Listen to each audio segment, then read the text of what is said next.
June Gogoi পেজলৈ মই ধন্যবাদ জনাইছোঁ। ধন্যবাদ। এটি খুব জনপ্ৰিয় হৈ থকা মানে ভাইৰেল হৈ থকা নাৰদৰ এটি গীত মই গাবলৈ আগবাঢ়িছোঁ। আপোনালোকৰ অনুৰোধত কিবা ভুল হ'লে ক্ষমা কৰিব আপোনালোকে। ঠিক আছে। হে প্ৰাণ গোপাল তোমাৰ চৰণে মই ভজো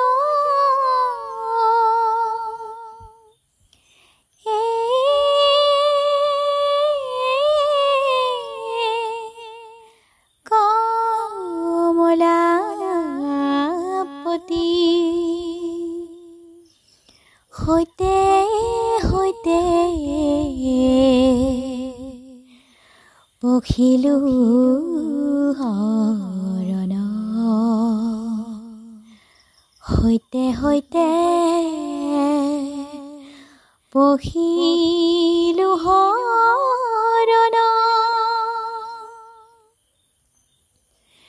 প্ৰভু ভগৱন্ত অনন্ত ঈশ্বৰ প্ৰপন্ন